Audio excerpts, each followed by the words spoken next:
Il était une fois, dans un petit village au cœur de l'Afrique, une jeune femme nommée Jabéa. Elle était d'une laideur extraordinaire, ou du moins c'est ainsi que la percevaient les autres habitants du village.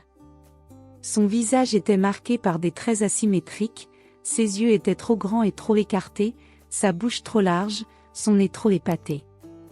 Sa silhouette était courbée, ses gestes maladroits. Chaque fois qu'elle passait dans les rues étroites du village, elle sentait les regards moqueurs peser sur elle, entendait les chuchotements étouffés des villageois qui se gaussaient de sa différence.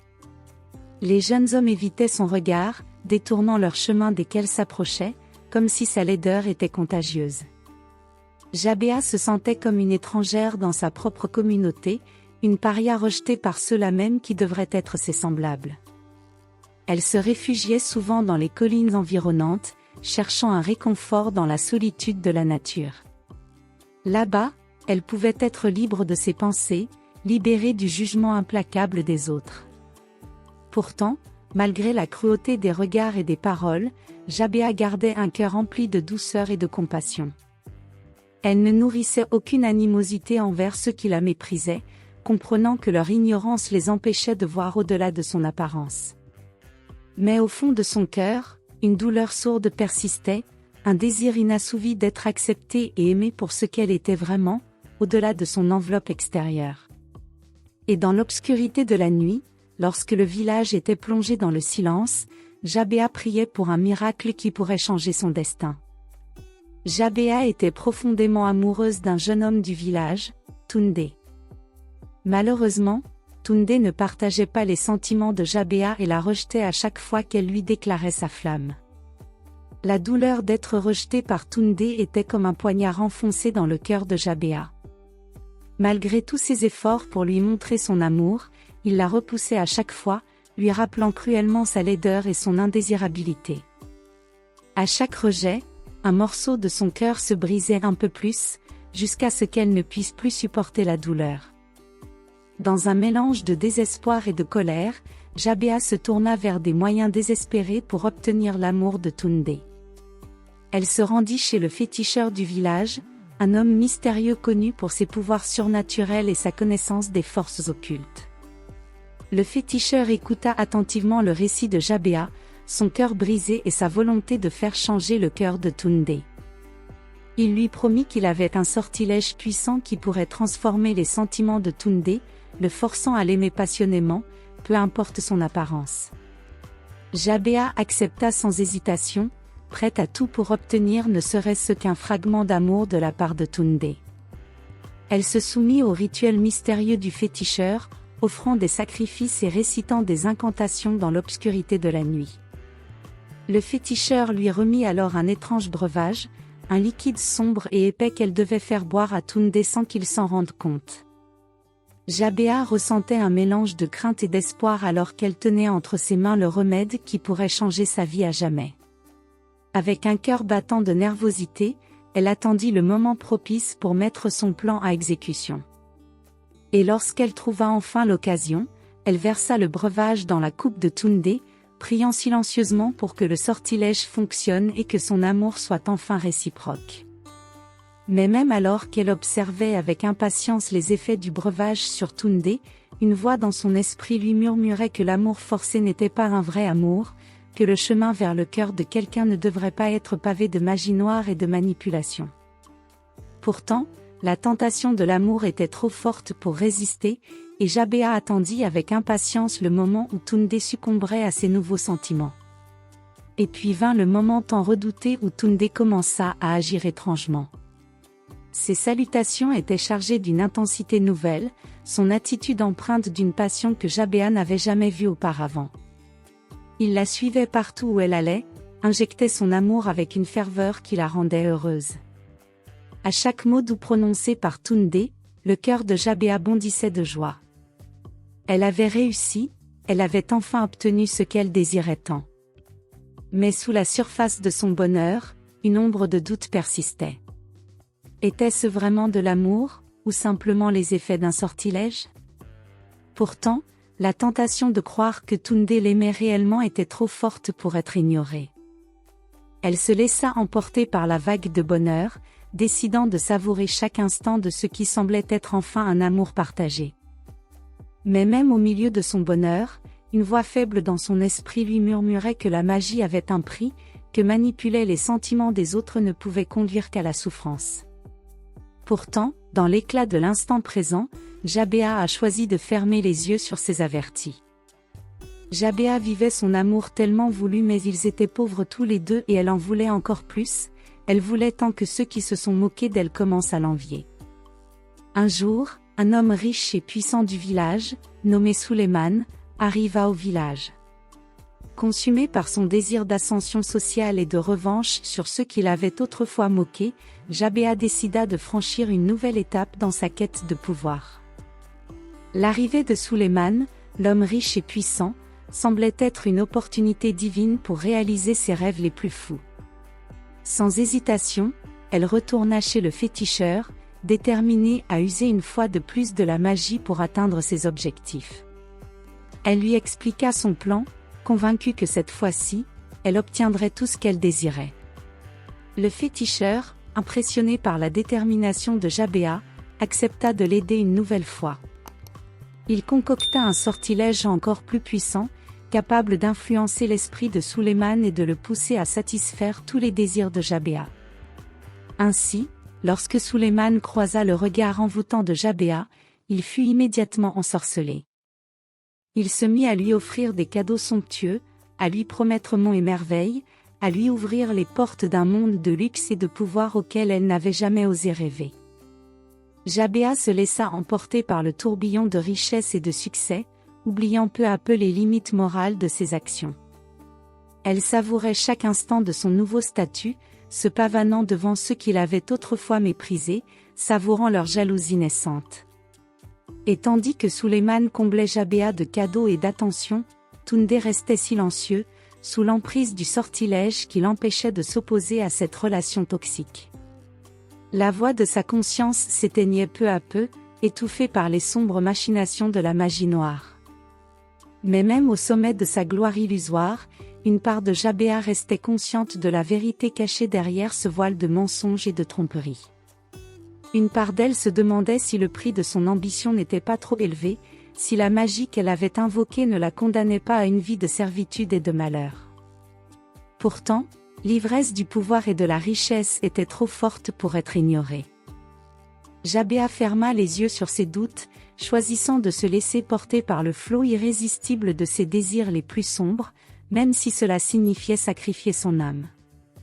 En plus de ces deux prétendants, Jabéa voulut se venger aussi d'un homme, Ali, un jeune homme cruel et moqueur qui avait toujours ridiculisé Jabéa pour son apparence. Elle alla une troisième fois chez son féticheur pour qu'il envoûte aussi Ali. Quelque temps plus tard, grande a été la surprise de tout le village, Ali commença soudainement à courtiser Jabéa avec ardeur, affirmant qu'il avait sous-estimé sa beauté et son charme. Elle était enfin comblée et profitait chaque jour du pouvoir qu'elle avait sur ces trois hommes. La vengeance était douce pour Jabéa, alors qu'elle observait avec satisfaction le résultat de son troisième coup de maître. Ali, l'homme cruel, se retrouvait maintenant à genoux devant elle, déclarant son amour de façon inattendue. Pour Jabéa, c'était une victoire éclatante, une rétribution pour toutes les humiliations et les souffrances qu'elle avait endurées aux mains d'Ali.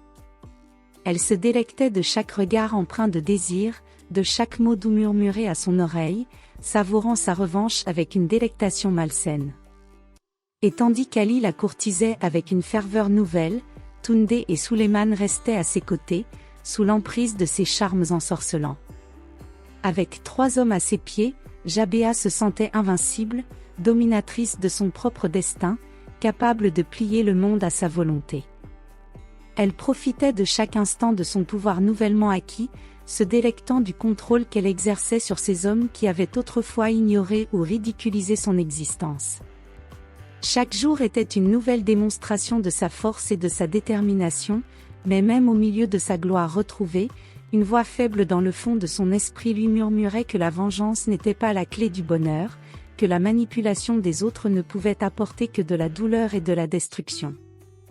À un moment, Jabéa se retrouvait prise au piège dans un véritable tourbillon émotionnel, épuisé par les incessantes tentatives des 3 hommes de s'attirer ses faveurs.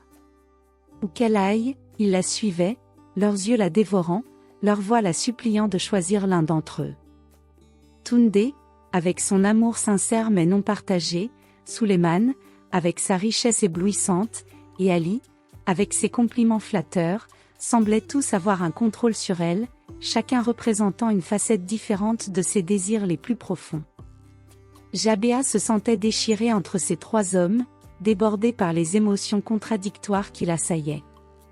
Elle avait cru que l'amour de Tunde, la richesse de Suleiman et l'admiration d'Ali pourraient combler le vide dans son cœur, mais maintenant elle réalisait que cela ne faisait qu'ajouter au chaos de sa vie. Dans un moment de désespoir, elle se tourna une fois de plus vers le féticheur, espérant trouver une issue à cette impasse. Mais ses espoirs furent rapidement douchés lorsque le féticheur lui annonça que le sortilège était irréversible, que les liens magiques qui liaient son destin à ceux des 3 hommes étaient désormais indissolubles. Le désespoir s'empara de Jabéa alors qu'elle prenait conscience de l'ampleur de sa situation. Elle était condamnée à errer éternellement dans ce triangle amoureux, incapable de trouver le bonheur véritable qu'elle avait tant désiré. Finalement, accablée par le poids des attentes et des pressions des 3 hommes, Jabéa prit une décision tragique. Elle se rendit au bord d'une falaise surplombant le village et décida de mettre fin à sa vie, ne pouvant supporter plus longtemps le fardeau de ses sentiments tourmentés. Le village fut enveloppé d'une atmosphère lourde de chagrin et de consternation lorsque la terrible nouvelle se répandit. Les nouvelles de la disparition tragique de Jabéa se répandirent comme une traînée de poudre, et les habitants se rassemblèrent en petits groupes, murmurant des prières silencieuses et se penchant sur le bord de la falaise, cherchant des réponses dans les profondeurs de l'océan. Les 3 hommes, Tunde, Suleiman et Ali, réalisèrent trop tard les conséquences dévastatrices de leurs actes. Ils se rendirent compte avec amertume qu'ils avaient été manipulés par les charmes ensorcelants de Jabéa, qu'ils avaient été les pions dans un jeu de pouvoir et de vengeance qu'ils ne comprenaient pas complètement. Les remords les envahirent alors qu'ils se rappelaient les moments où ils avaient ignoré, rejeté ou même ridiculisé Jabéa. Ils réalisèrent que leur indifférence et leur mépris avaient contribué à pousser Jabéa vers des actes désespérés, l'amenant à rechercher l'attention et l'amour là où elle pouvait les trouver, même au prix de sa propre destruction. Les habitants du village partagèrent également un sentiment de culpabilité collectif, sachant que c'était aussi à cause de leur mépris et de leur exclusion que Jabéa avait été poussée à chercher refuge chez un féticheur. Ils se demandaient s'ils auraient pu faire quelque chose de plus pour tendre la main à Jabéa, pour lui offrir le soutien et l'acceptation qu'elle désespérait tant. Dans la douleur de la perte, le village était confronté à une dure vérité, que le mépris et l'indifférence envers ceux qui sont différents peuvent avoir des conséquences dévastatrices, et que la véritable compassion et l'empathie sont des qualités précieuses qui doivent être cultivées et préservées. Alors que le village pleurait la perte de Jabéa, une lueur d'espoir émergeait de ce sombre chapitre de leur histoire. Peut-être que cette tragédie pouvait servir de catalyseur pour un changement positif, pour une communauté plus unie, plus aimante et plus compatissante, où personne n'était laissé de côté ou rejeté à cause de ses différences. La tragédie de Jabéa devint une leçon poignante pour le village tout entier, un rappel puissant de l'importance de traiter chaque individu avec respect et dignité, indépendamment de leur apparence ou de leur statut social. Son histoire servit de miroir à la communauté, les incitant à réfléchir sur leurs propres attitudes et comportements envers ceux qui sont différents. Dans les jours qui suivirent la disparition de Jabéa, une atmosphère de remords et de réflexion enveloppa le village. Les habitants se réunissaient pour discuter des leçons à tirer de cette tragédie, cherchant à comprendre comment ils auraient pu agir différemment, comment ils auraient pu tendre la main à Jabéa dans son moment de besoin. Jabéa fut pleurée comme une martyre de l'amour et de la beauté, une âme innocente emportée trop tôt par les tourments de ce monde. Sa mémoire devint un symbole de la fragilité de la vie et de la cruauté de l'indifférence, et son sacrifice tragique resta gravé dans la mémoire collective du village pour les générations à venir. Ainsi s'achève cette histoire. La morale de cette histoire est que la beauté véritable réside dans le cœur et l'âme, pas dans les apparences. La bonté, la compassion et la force intérieure peuvent surmonter le rejet et apporter l'amour authentique. L'acceptation de soi et la confiance en sa propre valeur sont essentielles pour trouver le bonheur et l'épanouissement. Si l'histoire vous a plu, alors n'hésitez pas à aimer la vidéo et de la partager avec vos amis. Surtout n'oubliez pas de vous abonner à la chaîne et activer la cloche de notification pour plus d'histoires pareilles.